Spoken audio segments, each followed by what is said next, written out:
welcome everybody to the Magic Beans podcast. We are back again for episode number 62. I'm your host tonight. My name is Shorty, and I have just the one lone bean with me tonight. How's it going, Chewy? It's good to be here. It's good to be here. A couple of the other beans had other commitments. Some family things had to take over, but clearly we don't love our families as much as they love theirs. So we're here. So... Sure, let's go with that. No, we did try to give you a night off, Shorty, but didn't pan out that way. So thanks for stepping in. Otherwise, it would have just been, 2.5 hours of Chewy tangents. Talking about KCI.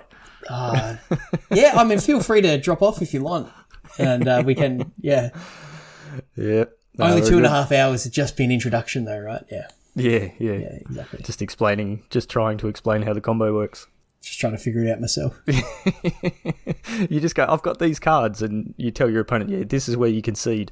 I don't actually know how to win, but Public service announcement. Public service announcement. If your opponent ever says, trust me, call the judge. Yes, don't trust them. Exactly. All right, so anyway. Yeah, tonight is the off week, normally our evergreen series, but we thought we'd have a little chat about Kaldheim and the effect that it's going to have on standard and historic, I guess a little bit. But before we get into that, do you want to let everyone know who our awesome sponsors are? Yeah, absolutely. I love talking about our sponsors because they're, as you said, awesome. So Josh and Pat's MTG Bazaar are the official sponsor of the Magic Beans podcast. They are a Facebook auction site that do nightly auctions. They have a full-time auctioneer. Everything is super slick, very tight ship. And their sponsorship allows us to do what we do with our leagues, which we'll talk a little bit about later in the episode. Not only leagues, but one-off events. And those guys mean that we've got free to enter events with prizes. So jump onto the Facebook page. The link will be in the show notes. And when you do pick up an absolute bargain, tell them that the beans sent you. Absolutely.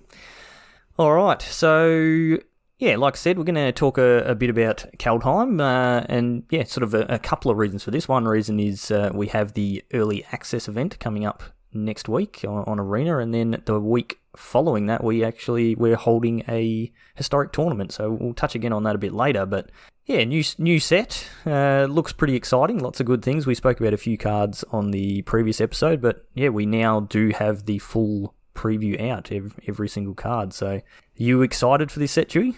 Yeah, I am. Actually more excited than I was for the previous set, in all honesty. Okay. And can't really put my finger on why. Maybe that we might actually get to play a paper pre-release here, and maybe. We just found out today it's been delayed in Australia. Yeah, just by 24 hours or so, but we'll... No, it's a full week. A full week? Oh, right. Yes. Oh, that's right. So the pre-release is now on the release weekend, which is a bit awkward. Yeah. So just put a line through the pre-bit, right? Yes. But yeah, yes. I wasn't a fan of some of the ways that, the marketing team got behind this particular set, and I've always said on the cast before, but once the cards started coming out, I'm really impressed by a lot of the design. They've really captured the essence of, a lot of the mythos around, that Viking and Norse Scandinavian culture.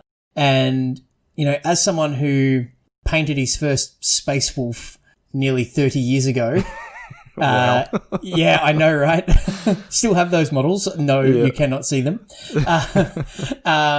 It's bringing back some fond memories of, really enjoying the, that Viking sort of trope in the fantasy all world. The usual tropes that you get from all that sort of stuff. Yeah. I'm currently watching the last season of Vikings on nice. Netflix. So yeah, good timing. Good timing. What about you? Are you pumped for this set? Yeah, I'm pretty excited. It's a set that doesn't look crazy powerful. There's some good stuff in there. There's some really cool, flavorful mechanics, which we spoke about the last time, but nothing that looks super broken. We're not looking at a card like Omnath going, oh boy, like we're in for a boring time for the next few weeks. So yeah. That being said, I mean, well, I think that's really refreshing in and of itself. Like we had Throne of Eldraine, we had Zendikar Rising. Like we've had really powerful, even like M21 had crazy cards in it, right? So a return to, what standard should be. Standards felt like modern for a little while with, crazy omnaths and casting ultimatums and things like that. So I don't see that going anywhere. No. Till rotation, though. No, but you have to start introducing, tapering down. You need to wean us off the high potent drug that is Throne of Eldraine, and you need to start bringing it off. We can't go cold turkey, you see. So yeah, that's right. All right, so as I mentioned before, we do have coming up next Thursday, so we're recording this on Thursday the 21st of January. Next Thursday, the 28th of January, we have the Early Access Streamer event, which we are lucky enough to be invited to be a part of again. I think we've done the last three, maybe? I think this will be our fourth, which is pretty cool. They keep inviting us back, so... Well, I guess we're doing something right. Well, we're not doing anything wrong at least, so... Well, yeah, might be that. We'll take it. So I think you're going to be jumping on... around like 2 o'clock-ish, something like that? Yeah. A bit earlier? I've got the privilege, or I'm lucky enough to be updating some database nodes for a clinical application starting at midnight the night before. Oh, yeah, fun. Yeah, and my work actually starts at probably 2 and finishes at 5, but then, I'll just continue working my day, knock off work at about 10, have a bit of a sleep, and then, probably somewhere between 1 or 2 p.m. I will fire up the stream and start jamming some of the new cards, which I'm pretty excited about. You may hear my wife working away in the background because, that's and we've got, kids on school holidays and stuff, so might be some guest appearances by... Keeps the stream real. Yeah, exactly. But, I get to have a lunchtime nap and then just play Magic all afternoon. So that's worth working all night. I feel that way now, maybe after. I'm going to stream until you knock off work and you're ready to go, and then we'll hand over to you. Yep. And then Cracker will jump on for a couple of hours to do the late shift.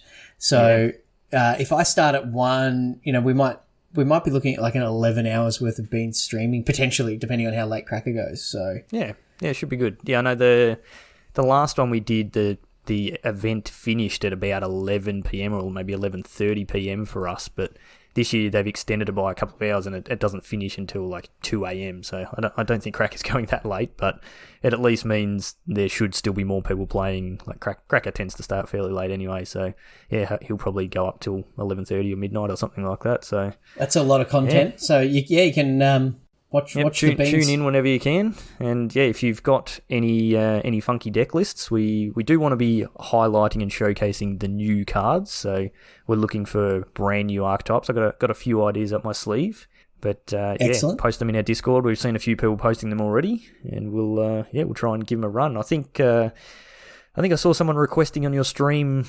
When was that? A couple of nights ago or last night to do some drafting as well. So hopefully, and I'm keen for that. Done. I love a draft. So and because of the timing with the States and Europe, the drafts haven't fired a lot on the early access stream for Fast Aussies. But hopefully, if I'm on earlier, I might get a draft or potentially even a sealed in. We'll see how we go.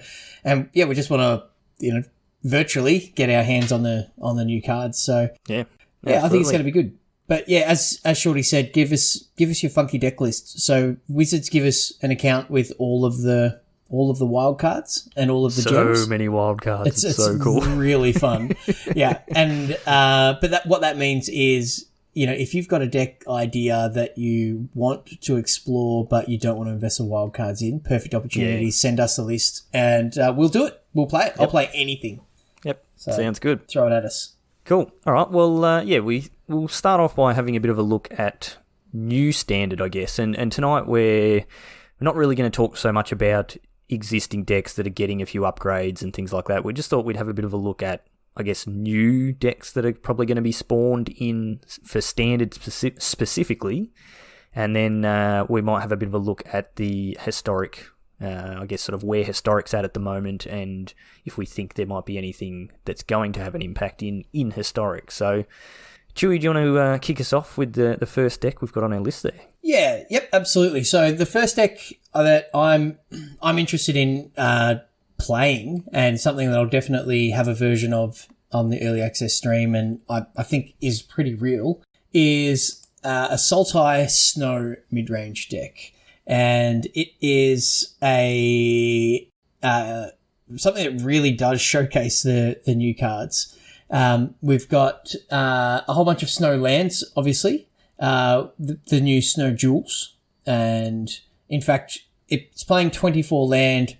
All of them are from the new set, bar 4 Fabled Passage. So definitely showing the new cards. Leaning into it hard there. Absolutely. And a card I'm excited about, and thinking about a mid-range strategy where you're playing some creatures like Skull Prophet as mana ramp. It's a green-black for a 3/1 to launch yourself into some of your bigger spells. But Graven Lore, so you can cast this early, which is a snow instant, and it costs 3 and 2 blue. And it's Scry X, where X is the amount of snow spent to cast this spell, then draw 3 cards. So at its worst, it's 5 mana, draw 3 cards. And we've seen Jace's Ingenuity be a format staple when that was in standard. This is instant speed as well. Yeah, exactly. This has just got value tacked onto it. And it's got, it plays Egon, the God of Death, which is the completely overpowered just on sheer rate. 3 mana, 6/6 Death Touch. Yeah. Cracker went in depth about that one on the last cast. And Jorn Snow, or Jorn God of Winter, which is a card I'm pretty excited about. So Jorn is a legendary creature god, legendary snow creature god. It's a 3 mana 3/3, and when Jorn attacks, untap each snow permanent you control. So you've got many snow lands, and you've got a bunch of snow permanents in some of your other creatures as well, but particularly your mana. And the flip side of Jorn is an artifact whose name escapes me at the moment, but it's Kaldheim the Rime Staff. The Rime Staff, that's the one. And it has an ability to recur your snow permanents from your graveyard. So it's one blue-black tap. You may play target snow permanent card from your graveyard this turn. If you do, it enters the battlefield tapped. So great example here. These gods you're playing a 4 of. You can play your first Jorn and start attacking. They kill it. You can play your second one as the artifact and just keep recurring the creature because it's a snow creature in your graveyard. So and then I think Atris that we've seen around as well, and some planeswalkers that we know are good in Teferi and Ashiok. But a card that I really like the look of in this deck, and something that I think holds this archetype together, is Blood on the Snow, which is a 6 mana snow sorcery, and it says choose one, destroy all creatures. So it's a 6 mana wrath. But you've got lots of spot removal and things to get you there. It's just also got destroy all planeswalkers as one of the options. And then it says return a creature or planeswalker card with converted mana cost X or less from your graveyard to the battlefield, where X is the amount of snow spent to cast this spell. So you can destroy everybody else's creatures and then just then reanimate one of yours, or destroy everybody's planeswalkers or destroy all creatures and then get a planeswalker back from the graveyard. So a lot of versatility on this card, and something that I think gives this deck a lot of play. And that's why it appeals to me with this deck. It's got a lot of lines. It's that classic mid-range where there's lots and lots of options, and every turn is really interesting. If I played this deck at a long event, I'd be pretty tired at the end of the day. But yeah, doesn't look like my sort of deck. I'm not super interested in playing it. I would call this a best of 3 deck rather than a best of 1 deck for sure. Yeah, 100%. What's just looks slow and boring. You can play 4 games in the time it takes this one to play one, right? Yeah, at least. Exactly. So what about you? What's jumping out at you as a new potential new archetype? So I guess sort of one of the obvious ones would be just sort of looking at the creature types and things like that have been put into the set is the giants. So there's quite a bit of a giant theme going on in this set, and I don't know if it will actually be good enough for standard play, but it's almost definitely going to be one of the archetypes in limited. But we've got the giants in Kaldheim are in the blue-red, the Izzet colours, which are my favourite colours of Magic to play. But usually blue-red, you're playing some counter spells, some burn, and a bit of a tempo-y game, a la Splinter Twin combo, that sort of type of thing. But Electrolyze yes, kind of embodies the my favourite card of all time, the blue-red archetype. Yeah, yep. But this is a bit different. Yeah, the giants are occupying those colours in this set, which means, this is much more a creature-based deck, and it is worth mentioning, just quick shout-out, these couple of decks, I don't know if all the ones we're looking at have come from Hemsey, who is our invitational champion, and current Magic Beans invitational champion, so shout-out to Hemsey. Yeah, so what I did was I had a look through Twitter and a few other websites and found what people were talking about as potential decks. And instead of getting random deck lists, I thought I would pull, when I had an example of them from somebody in our Discord, I pulled that. So we're not going to go through, specific numbers of the decks and things. We're just going to call out key cards and such because, these are first drafts. The set's not even out yet. But yeah, absolutely credit to Hemsey for sharing those deck lists. And, these will definitely be the starting points for things that I play on stream. So Hemsey's kind of done all the hard work for us. So I appreciate that, mate. Thank you. Yep. But yeah, this deck's got, you've got Agar the Freezing Flame, 1 blue-red for a 3/3, so 3 mana 3/3. Whenever a creature or planeswalker an opponent controls is dealt excess damage, if a giant, wizard, or spell you controlled dealt damage to it this turn, draw a card. So, it's rewarding you for dealing excess damage to creatures. Or very flavourful for a planeswalkers. Giant. Yeah, yep. Obviously, we've got, Bone Crusher Giant being probably one of the best cards in Standard at the moment. There's also Calamity Bearer, which is a 2 red for a 3/4 giant. If a giant source you control would deal damage to a permanent or player, it deals double that damage to that permanent or player instead. So it works pretty good with Agar. So yeah, yep, definitely. Yep, so you're dealing a whole bunch of excess damage with all your giants and then drawing a bunch of cards. The thing to note with that is it does not work with Stomp. Stomp is just a regular old instant adventure. So you don't get the doubling effect from that. We got Crystalline Giant, which is a card that I flagged. It's from Ikoria as being, this card's going straight into aggressive decks, and it basically has not been seen other than, I think, De Broom crushing Stu. Yeah, that's right. In league matches. Have not seen it anywhere since then, but hey, it is a giant, so... Yeah, it might find a home now, which is great, because it's a cool card, but it's just never found a home. A 3 mana 3/3 that can literally go in any deck and get any abilities, like power creep's a thing. But yeah, what do you think of Torolf, God of Fury, in this deck? You mean Thor? Yeah. Thorolf Severin, right? Yeah. So well, I don't think we've spoken about this one. So it's 2 red for 5/4 trample. Yep, seems pretty good. Yep. 4 mana 5/4 trample. It would be nice if it had haste. But having trample's pretty good.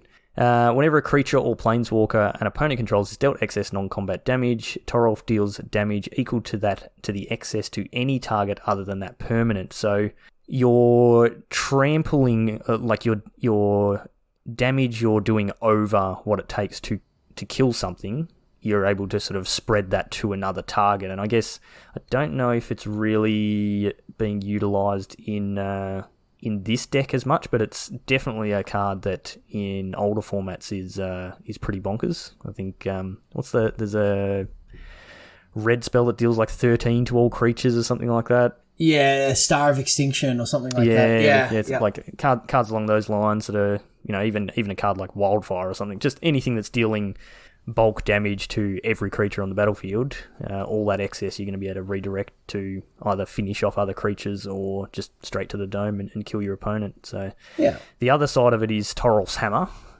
which is 1 and a red for an equipment. It says equipped creature has 1 and a red, tap, unattach Torolf's Hammer.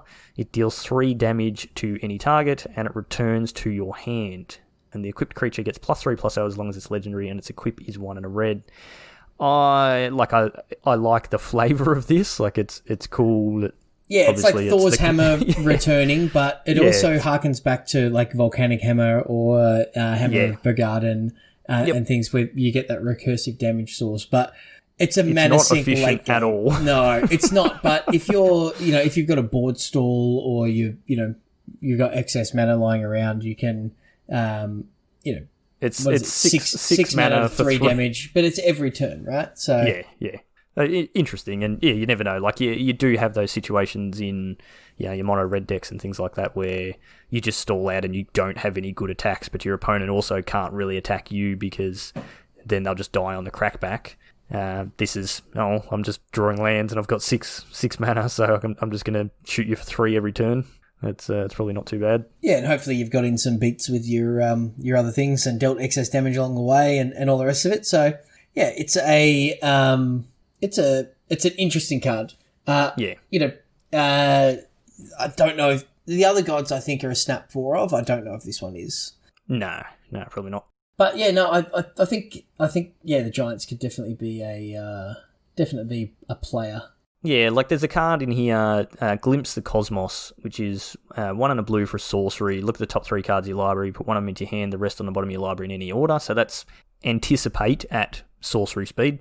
Not good enough. Anticipate doesn't see play as it is. I think it's even legal in standard at the moment, but it just has not really been good enough. But it has, as long as you control a giant, you may cast Glimpse the Cosmos from your graveyard by paying blue rather than paying its mana cost. And then you exile it. So the first time you play it, it's just a mopey 2 mana, look at the top 3, draw a card. But then when you're able to do it for 1 mana, that's probably, it's better. It's still sorcery speed, so just another one of those things that's paying you off for having giants. Yeah, I'm not in love with it, but it's also not horrible. So yeah. There's also Squash, which is 4 and a red, so 5 mana for an instant. Spell costs 3 less to cast if you control a giant, and it deals 6 damage to target creature or player. So it would be 1 and a red, so it's Lightning Strike for 6 damage if you've got a giant. Seems pretty good. And then when you've got something like Agar, so you're dealing excess damage, you're drawing a card. Yeah, Torolf, so you're dealing excess damage. So yeah, a few synergies. I don't see this deck being Tier 1 good enough. Yeah, no. But it's cool. And good home for Faceless Haven, the manland, the person land as well. So counts as a giant. Yeah, exactly. So it's not too bad. I'm also a deck I'm excited about, and something that I've played as an archetype over my Magic history is some Jeskai Control. I think, probably a Urian deck because that's the world we live in. And actually the list that we've got here is a Urian deck, but trying to use Nico Aris, which is the new Planeswalker from Kaldheim, which is double blue, white, and X, and has potentially a 3-mana Planeswalker, right? Which is not horrible. So 3 starting loyalty. When Nico enters the battlefield, create X shard tokens. And then +1, up to 1 target creature you control can't be blocked this turn. When it deals damage, this turn return it to your hand. Okay. Nico Aris deals 2 damage to target tap creature for each card you've drawn, and -1 create a shard token.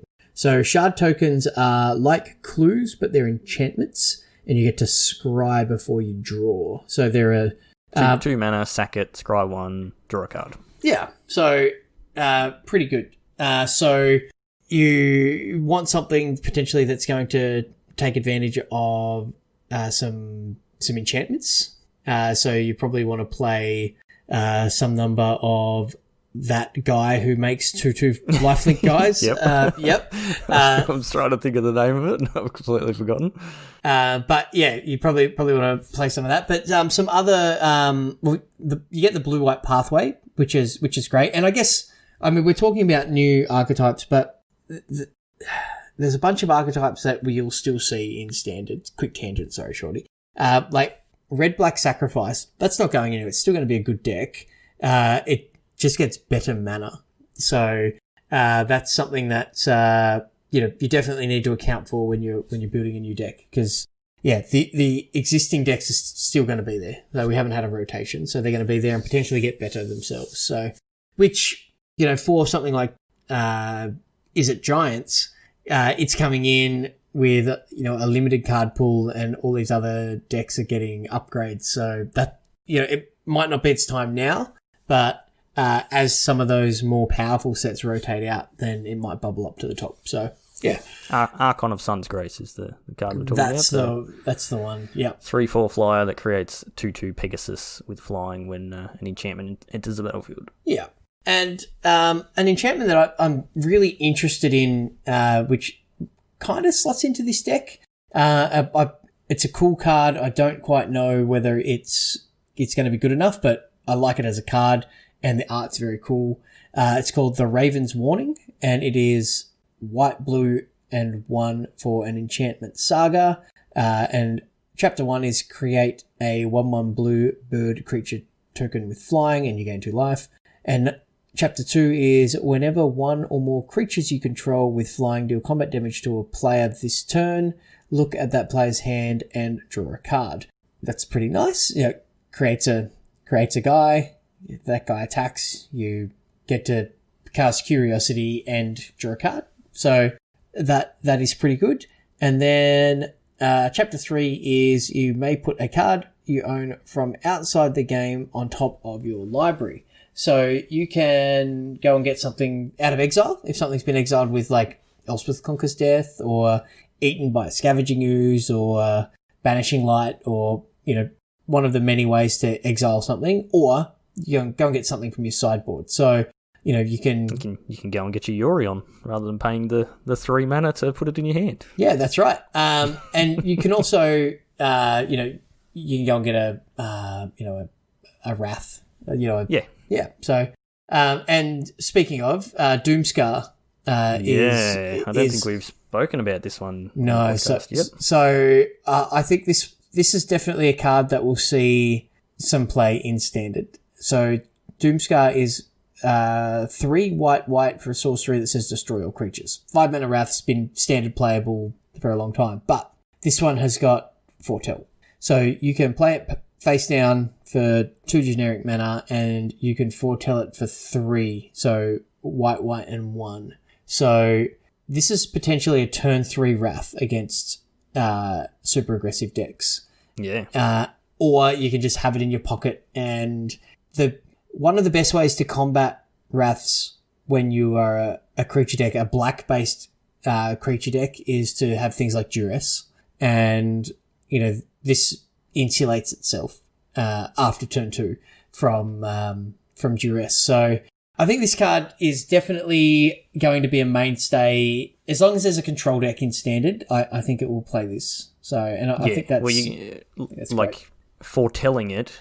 Like, turn 2, you just tuck this away, and your opponent has no idea what you're playing. Now, if you're playing a blue-white control deck, that could be the card draw spell, that could be the counter spell, or it could be the board wipe. So you're now sitting opposite your opponent going, okay, well, what do I do on turn 3? I can commit a creature to the board, and they may counter it, or they may just wrath it away, or if I don't do anything, they're just going to draw some cards. Like, it just puts you in an awkward spot, and then, you commit another creature to the board, and they don't wrath the board the next turn. You go, oh, okay, well, maybe it wasn't the wrath, but who knows? Turns out it could be. So you just don't know it. I would let them do it. Oh yeah, you want to get that value. And I guess from a set design perspective, that interaction's really interesting, because if you're playing a blue-white based control deck, you've got options to, as you said, a counter spell, a card draw spell, and a wrath. The 3 things that every control deck really wants. Like, add land and you got a control deck, right? You'll figure out a way to win the game eventually. So the fact that it could be any one of those, it's going to put your opponents in a spot to make mistakes, and people are going to play into them, hoping that they're something else, or they're going to play around something that's not there, and you'll be able to get an advantage that way. So these cards are cool. I really like them. Yeah. Another deck that we're likely to see, I reckon it might not be tier 1, but it's probably going to see play in Standard, is Elves. We've definitely got, again, the tribe push from Kaldheim of Elves being back in Standard, and we've had a few Elves sort of sprinkled in the previous sets, so there are a couple there that can go in, but yeah, this set has a whole bunch of green and black Elves, and they're all doing different abilities and pumping each other and creating more elf tokens and all that sort of stuff. So it's not quite like I remember playing the elf ball decks back in sort of Lorwyn or whatever we had when we had like Imperious Perfect and all that sort of stuff. That was a lot of fun. It's definitely not at that point. Magic's not at that point anymore. No. So yeah, but yeah, green black deck got a there's a saga. We've got a Harold unites the elves. Actually, speaking of Vikings, there is King Harold on Vikings. Anyway, Harold unites the elves. I was thinking about the character from Neighbours. I'm sorry. Wow. Okay. Yep. Two black green saga. Chapter 1 is mill 3 cards. You may put an elf or Tyvar card from your graveyard onto the battlefield. So that can be pretty spicy. Tyvar Kell is a planeswalker that we haven't spoken about, but it's a 4-mana planeswalker that obviously goes very well with your elves. Either creates elves or puts counters on your elves and makes your elves tap for black mana. So being able to just Chapter 1, pull one of them out of your graveyard's pretty good. Chapter 2 is put a +1/+1 counter on each elf you control, which you should have a few of those. That's also pretty good. And then Chapter 3, whenever an elf you control attacks this turn, target creature and opponent controls gets -1/-1 till end of turn. So the way that's worded is each elf will trigger that. Is that correct? Whenever an elf you control attacks this turn. So if you've got 5 elves attacking, you've got -5/-5 to distribute as you see fit. Target creature and opponent can... Yep, that'll trigger for each attacking creature. Yep. Yeah, each elf would have its own trigger. So it's a good way just to clear a few blockers. It's a very interesting take on Overrun. Yeah. So your traditional Overrun is +3/+3 and trample. So it's like, yep, okay, all my dudes are big, and I'm going over the top of what you're doing. Well, this is okay. Now I can shrink all of your dudes, or potentially take out the big blockers and leave you with some really poor blocking choices. So yeah, it could be a cool deck. I don't know if there is enough elves to make it really good, but elves are such a common tribe that we do see at least a couple in every set. So give it another couple of set releases and we're likely to see it doing pretty good, especially like we've got the D&D set coming up. There'll be some elves in there later this year. I think we'll see a half elf. That'll be interesting. It counts as both an elf and a human, maybe. It could be a human elf. Yeah. Actually, that'll be interesting. Yeah, maybe. There you go. Speculation. You heard it here first. There will be a human elf in the D&D set. That nobody likes. And anyway. But the elf deck, I think, could be a good home for Realm Walker, the 3-mana 2/3 changeling. Yeah. Yep. That lets you, play elves off the top of your library. And speaking of changelings that I think will fit in any sort of green creature deck, Masked Vandal will probably have a home in sideboards, certainly in Standard, but maybe as far back as Modern. So Masked Vandals. Read that out? Yep, it is green and 1 for a 1/3 creature shapeshifter with changeling.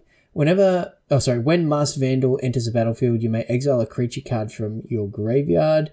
If you do, exile target artifact or enchantment an opponent controls. So, Reclamation Sage that has...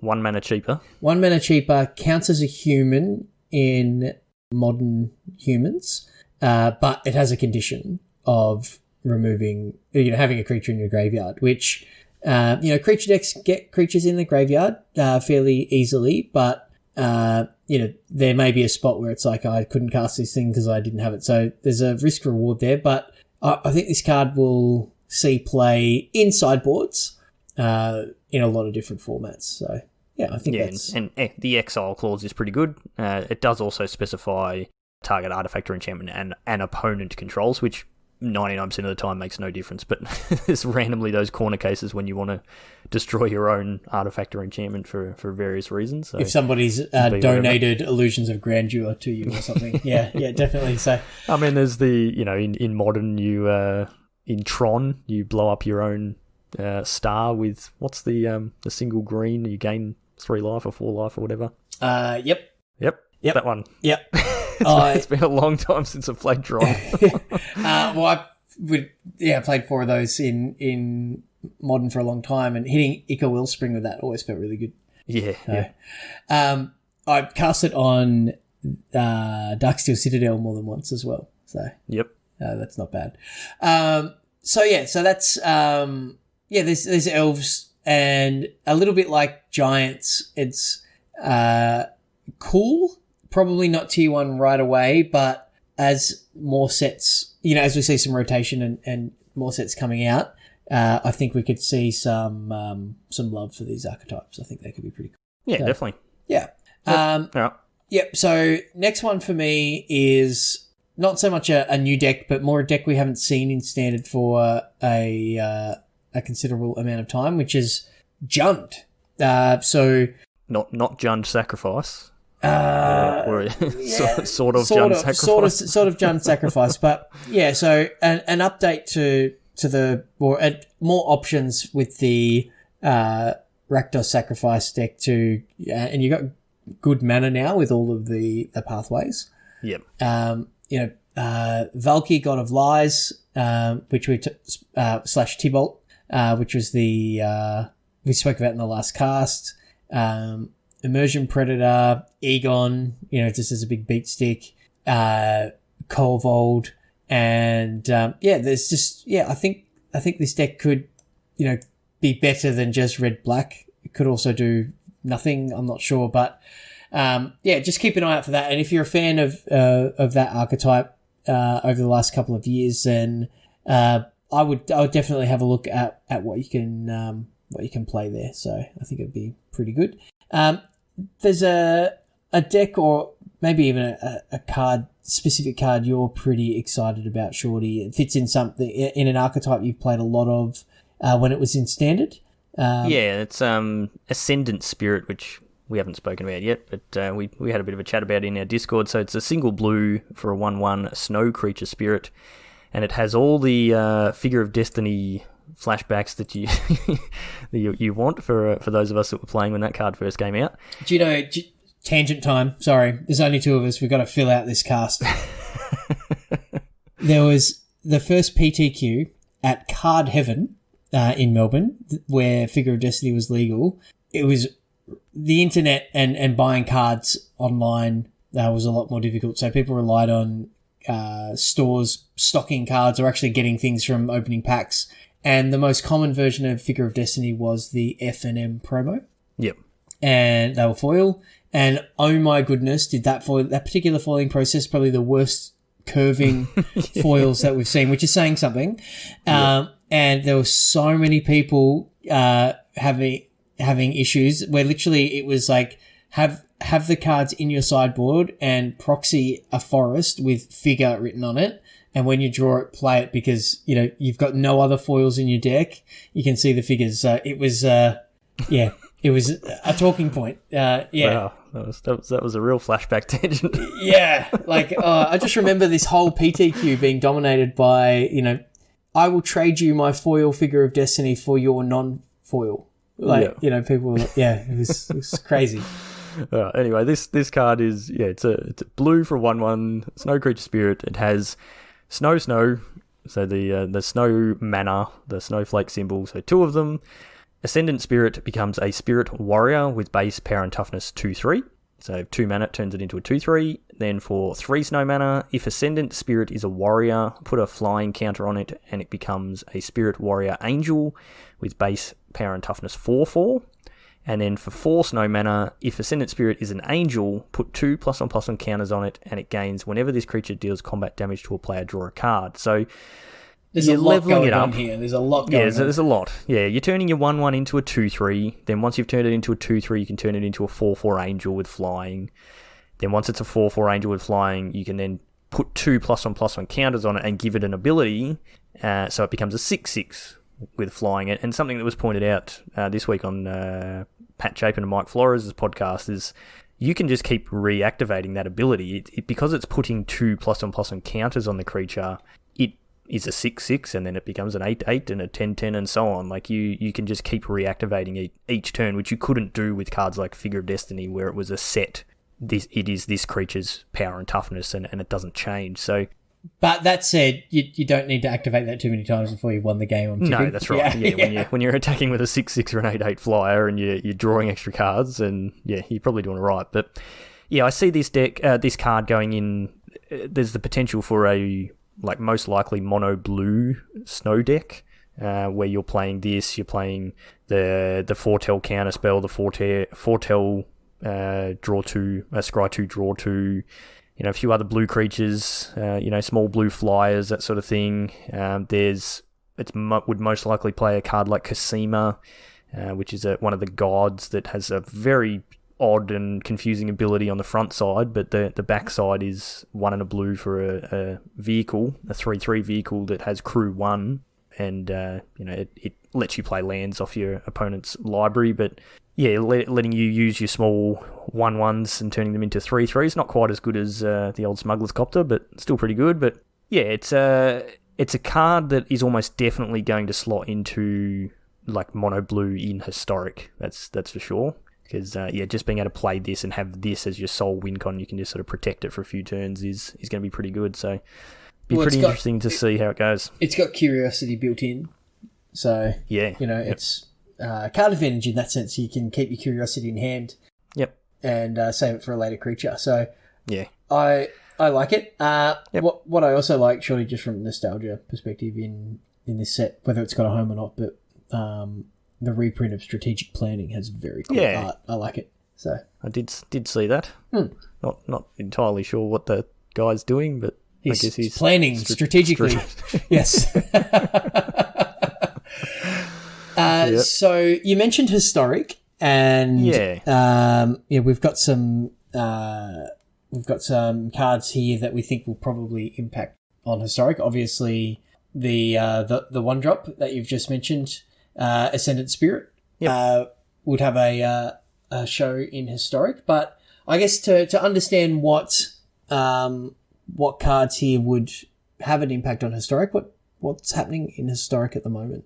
Yeah, so we had last weekend, I think it was, the weekend just gone, we've had one of the MPL and Rivals League weekends. We've spoken about these a few times before. This is where the MPL players play against each other. They play 12 rounds over the weekend, and then all the Rivals players play against each other, again, 12 rounds over the weekend. And this is basically the most important thing for the MPL and Rivals players. They get 1 point per match win through these weekends, so they can actually accrue more points doing this than they can for winning the set championship. So the Kaldheim championship that'll be coming up in a few weeks. So they're pretty important, which means they're taking it very seriously. And from that we get to see, a metagame breakdown and I guess some data from how the different decks are performing. So we haven't been paying a ton of attention to Historic. And so it's funny, I was thinking about it the other day, flashback to, I don't know,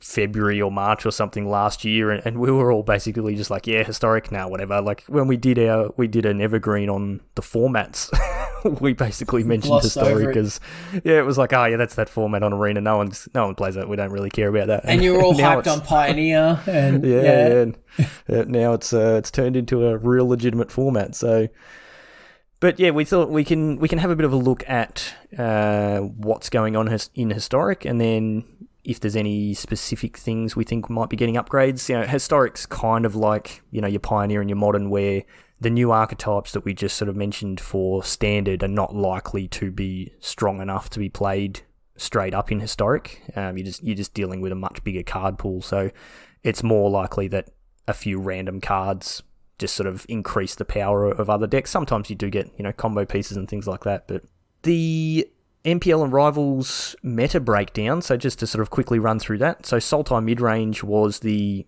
most played deck, 38.6% of the field, which is a lot. Again, Uro showing why it's banned in multiple formats. Yes.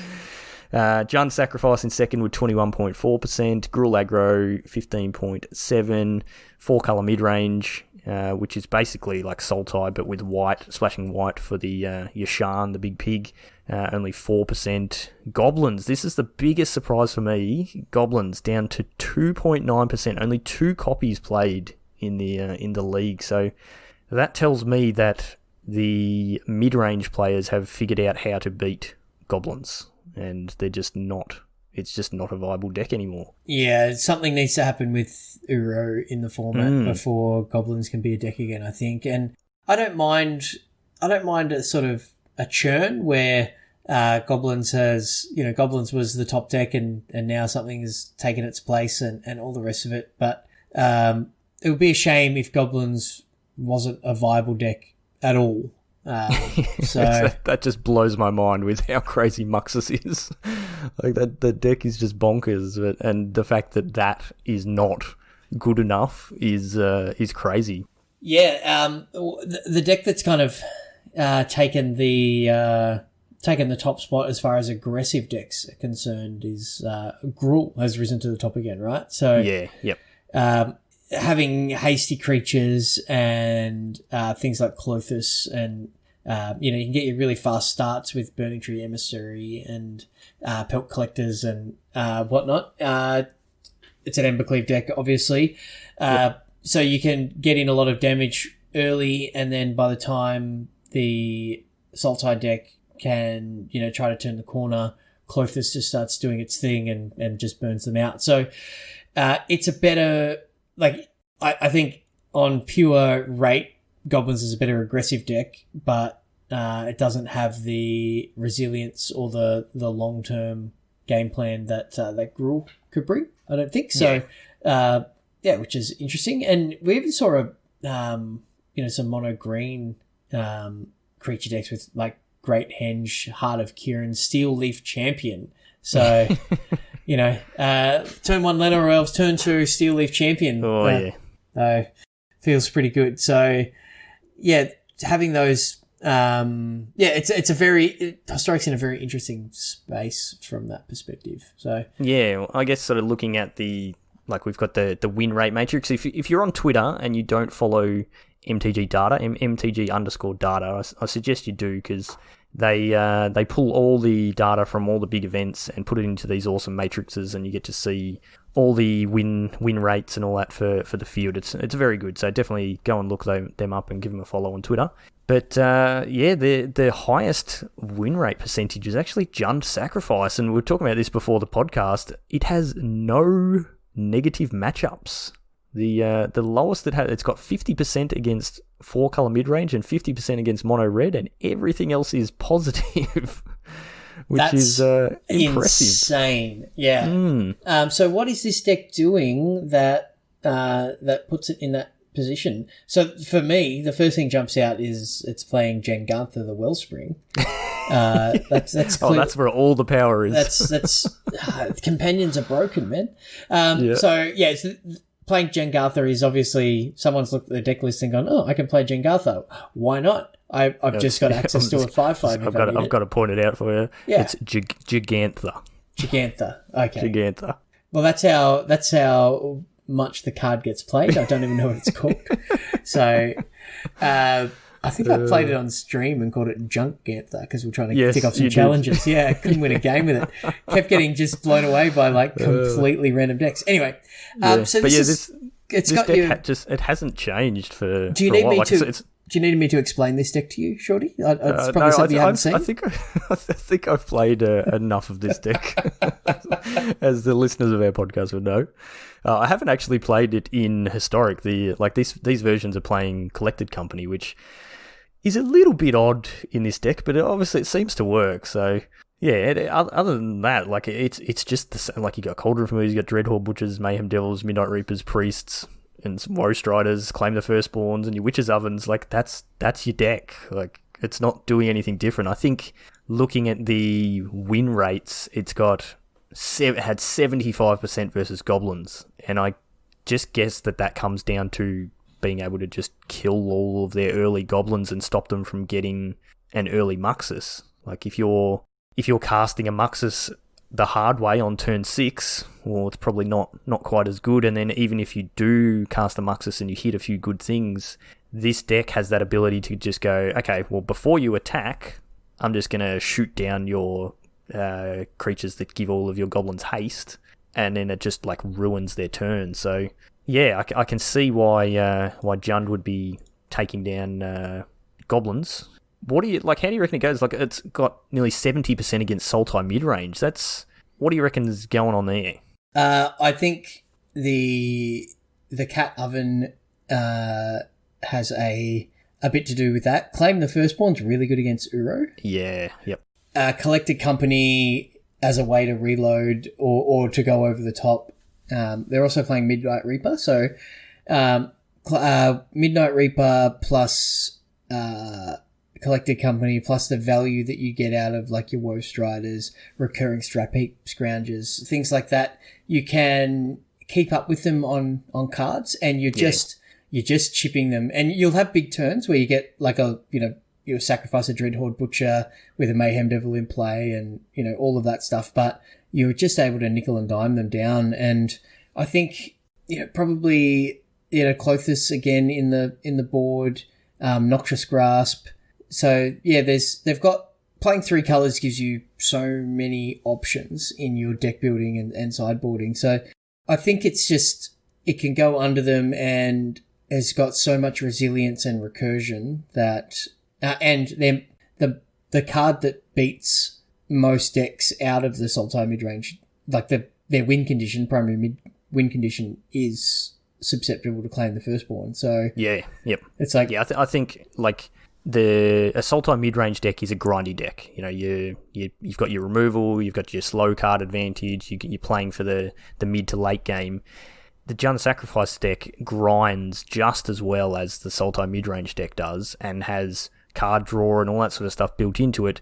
But it's also, while it's grinding, it's also killing you with Mayhem Devils and Cats, and keeping yourself alive with the life you're gaining from Cats. So exactly, and it's kind of doing what Sultai is, but just better. And I agree. And I think one of the reasons why it does it better is there are cards in Sultai that are just not good until the late game, where every single card in the Jund deck is good throughout the entire game. Like, there's no like, oh, I didn't get to 6 mana to cast my Liliana. It's like, oh no, I cap out at 3 or 4 with Coco, right? So there's things don't rot in your hand, so you've just got that momentum constantly. So I like this deck. Yep. Looking at new cards, do you think Valky and Tybalt will be slotting into the Jund deck? It's what they replace. What do they replace is the that's the question. So what are you taking out? Like the one-off Scrap Heap Scrounger, maybe Dreadhorde Butcher could be replaced, but you're giving up points to goblins and other creature decks there.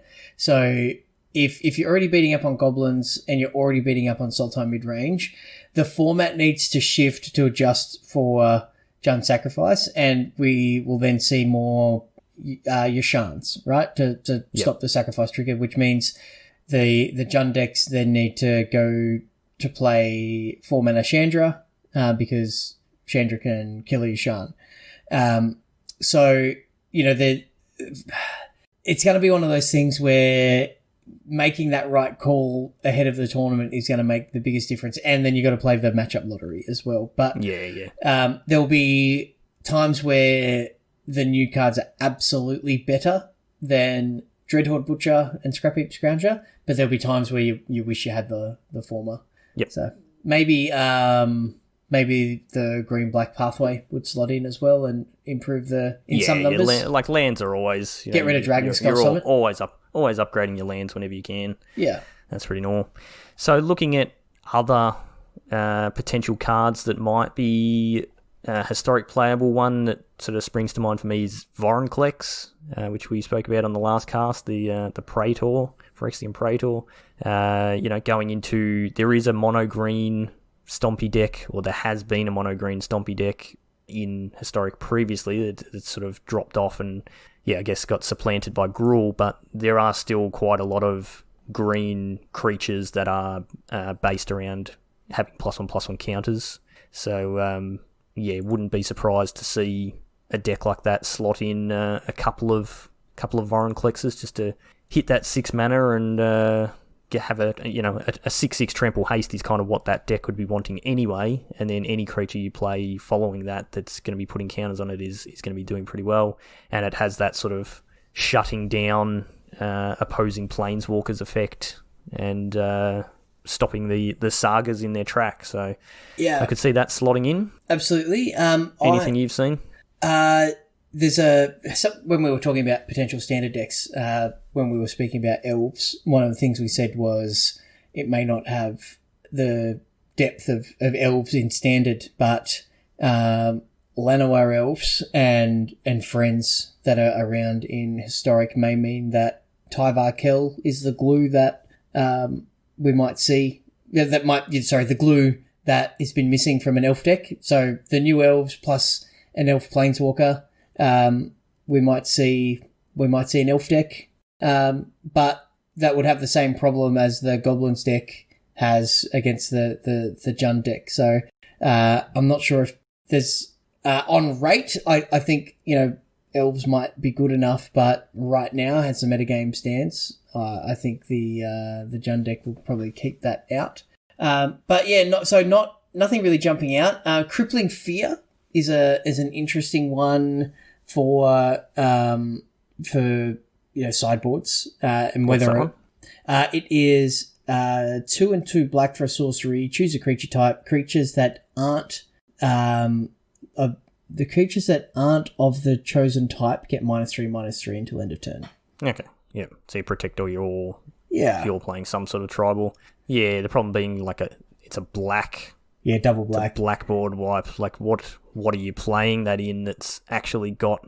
Like, that's the sort of card you want in a goblins or an elf deck. I mean, you could play it if you're playing green-black elves. It could slot into that. Yeah. In the sideboard to take out opposing creatures. And I guess it's a, it's just not as good as Languish in the... Because you could name, I don't know, like a random goat creature type or something that, if you're playing this in Sultai, but it's not as good as Languish. So, but yeah, a card like that might come up. But also the new Wrath is probably something that'll make a splash. Going in. Yeah. Yep. There's a card called Usher of the Fallen, which is a single white for a 2/1, which we haven't seen for a while, that has Boast of 1 and a white, which is create a 1/1 white human warrior creature token. We did in previous standards have some pretty solid mono white aggressive decks. That would be a good add to that. Whether that's enough to bring that deck back into being historic playable, I probably don't think so, but you never know. You get enough of those good, solid white creatures, and you might get there. Yeah, it's again like metagame dependent, right? It could be the best card going, or it could be absolutely does nothing. But Nico, as I mentioned before, could probably Nico Aris could fit in as well, and there's going to be some something that takes advantage of that blue god. Whose name escapes me. You mentioned it before. Cosima, yeah. I'm looking forward to seeing what people can actually do with that. Like, it's just so weird. I'll read the front side of it just so people know it. They've probably heard about it already, but it's 2 and a blue for a 2/4. At the beginning of your upkeep, you may exile Cosima. If you do, it gains whenever a land enters the battlefield under your control. If Cosima is exiled, you may put a voyage counter on it. If you don't, return Cosima to the battlefield with X +1/+1 counters on it and draw X cards where X is the number of voyage counters on it. So you play it, your next upkeep you get a choice. You can exile it. If you don't, nothing happens, it just stays on the battlefield. If you do, it gains an ability, a landfall ability. So while it's exiled, if you play a land, you can either return it to the battlefield, so it's potentially a way to exile it, wrath the board, play a land, bring it back. Or if you want to leave it exiled, you can just put a voyage counter on it. Then whenever you're ready, the next time you play a land and you trigger it again, you get the same choice. So you can leave it out on its voyage for as long as you want, just every time you play a land getting a counter. And then at some point you can play a land and go, all right, I'm going to bring it back. And if it's got 4 counters on it by then, you're drawing 4 cards and it's coming in as a 6/8. So cool flavor again. I like it. Going on a voyage and like collecting information or whatever, or learning things, and then coming back and sort of getting the rewards from that. Yeah, and the longer it's away, the more it learns. Yeah, I like it. Yeah, cool. But yeah, historics. It's a bit hard to know. It's the same like we said before as sort of modern and pioneer and that sort of thing. When you have a bigger card pool, you don't see those instant impacts when new sets come in. You sort of see 1 or 2 cards sort of slot in here or there, and especially historic has been a pretty established metagame. We haven't seen a huge shake-up for quite a while. So, but we do have a historic event coming up. So this will actually be the day after this set releases on Arena. So it will actually be our first chance to see what people want to do with the new set and play in our event. So do you want to tell everybody what this event is, Chewy? Yeah, so it's exciting, is what it is. So it is a 1-day historic event, as you mentioned. So you can sign up now through Challonge and our Discord. It's going to be played on the 6th of Feb. That's the right date, isn't it? Yep, 6th of Feb, 11 a.m. Melbourne time. And there'll be rounds depending on number of entrants and prizes depending on number of entrants. We've already got like 16 or 17 people signed up. Yeah, it's good. Yeah, so we'll run it Swiss. We won't cut to a top 8 or anything. We'll just we'll play the 4 rounds or however many we get and divvy up prizes based on record. And everyone can hang out and have a good time playing some of the new cards in historic.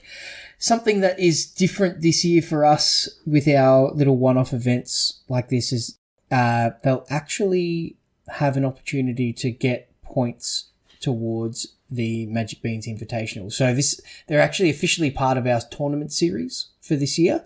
So you sign up because you want to get that jump start, that early lead, the yellow jersey, if you like, for for the invitational. So the number of points that are given for these events towards the invitational is on a scale. So the more people that show up, therefore the harder it is to win, will award more points. So it's the very first chance to try to take down the end boss, which is Hemsey, to get your name at the top of the leaderboard to start the year. That'd be pretty cool. You can take a screenshot. We'll put the leaderboard out there, and you can be there, number 1, top of the Beans Invitational standings. Exactly. Stop the count. That's right. Yeah.